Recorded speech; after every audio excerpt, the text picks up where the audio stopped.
Welcome back sa Book Gaming Channel. So guys, baka mamaya wala pa kayong play to earn na pwede nyong ilaruin gamit ang inyong mobile device as well as PC. Don't worry, in this episode, I got you covered. By the way nga pala guys, dito sa Book Gaming Channel, nag-upload tayo ng mga bagay-bagay na pwede natin pagkakitaan. So wag na natin patagalin yan. Guys, itong game na to, Fight Me Undertone Network. And yes, free to play yung game na to. Okay, yung link niyan ilalagay ko na lang sa description later on pa.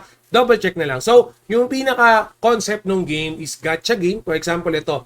Again, free to play, libre yung mga character, mga NFTs dito. For example, ito may nakuha na tayo. By the way, click nyo nga lang pala tong shop kung gusto nyo kumuha. By default, bibigyan nila kayo ng free in-game token para makapag-open tayo. And then for example, dito sa Dojo, pwede na akong mag-fight. Click mo lang tong fight. Randomly, magkakaroon to ng generated na opponent na syempre, ka-level ng account mo. So, ito yung main character ko and meron tayong companion.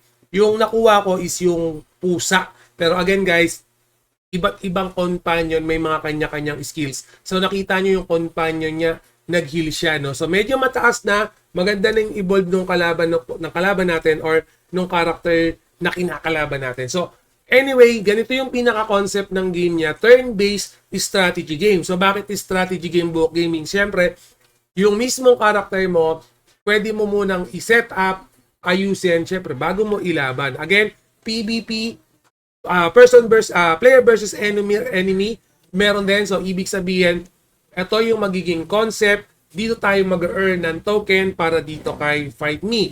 And na-mention ko kanina, yes, free-to-play tong game na to. Pero habang free-to-play pa to, for example, makakakuha tayo ng mga libreng NFT, libreng gacha dito, dapat right now, abusuhin na natin guys kasi dumadami yung player nila. And napag-uusapan sa Telegram network or sa Telegram group nila na magkakaroon na ng mga prize maybe next week, next month, or next year na magkakaroon na ng price yung mga NFT. So ngayon, right now, since libre pa, ano pa dapat natin gawin? Kunin na natin yung mga free NFT. So again guys, habang libre yung mga NFT, kunin na natin. So meron tong daily NFT. Alam ko 6 hours nakuha ko na kasi yung sa akin, common lang yung nakuha ko. Pero yes, every 6 hours, may makukuha kayong free character. And syempre, make sure na sumali kayo sa mga daily event nila. 7 o 8 hours pala, no? So, ito yung makukuha nyo. Abang-abangan nyo na lang, makakakuha kasi kayo ng susi na gagamitin nyo pang open. 24 hours pala yan.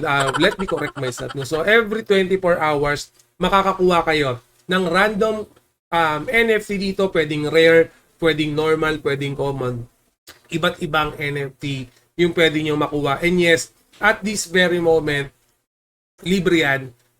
And as mentioned kanina, maybe next year na early January, first week of January 2026, magkakaroon na lahat ng presyo. Wala na siyang libre. So ngayon, since meron pang mga free, okay, abusuhin natin. Etong journey guys, bago kayo mag-journey nga pala, make sure na mataas na yung level. Siguro around level 10 na yung character nyo kasi medyo malalakas yung kalaban dito. Although pag dito may makukuha kayong magagandang reward, medyo malalakas, matataas yung level nung makakalaban natin dito. Baka mahirapan kayo. So make sure na mag-evolve muna kayo. For example, evolve lang natin yan. Bang! Ayan, may makukuha tayong item pag nag-i-evolve tayo. So yung character natin, nagle-level up yan. So level 3 na. Meron pa ba ako? Sige, evolve pa natin. Wala naman tayong ibang gagawin diyan kundi palakasin.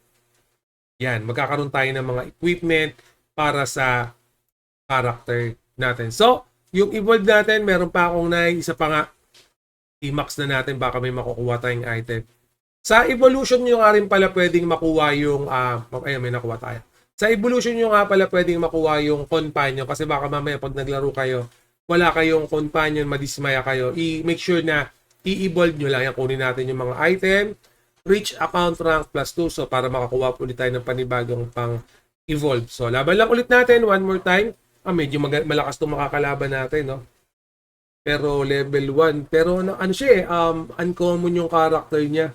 May lifesteal pa. Ang daya nito. Nakita niyo na bawasan natin. Kaso nga lang, looks like na may lifesteal yung character na to. Pero wala siyang companion na medyo yun siguro yung magiging lamang natin. And looks like to me yung lifesteal niya, isang beses niya lang magagamit kasi hindi na siya nag-lifesteal. Ay, hindi nag-lifesteal pa rin pero parang percentage lang. So yun, nanalo tayo. So that's good din. Kasi nga may mga equipment na tayong ginagamit. So importante yung mga equipment na yan. Alright? Continue. Iyan. So again, bago kayo mag-journey palibelin nyo muna yung character nyo. Ito nga pala, yung task, huwag nyo kakalimutan.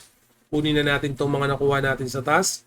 May mga social task din sila. Ito yung importante para pag nagawa nyo yung mga social task na yan, pwede na kayo mag-open ng mga panibagong packs kagad. So, make sure na open nyo tong mga daily tasks para kay fight nyo. Again guys, yung game, as mentioned kanina, free to play lang yan. So, hindi natin kailangan gumastos.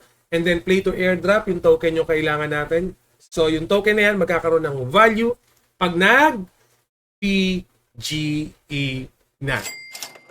So again guys, always remember, Book Gaming loves you. See you again in my next video. Salamat.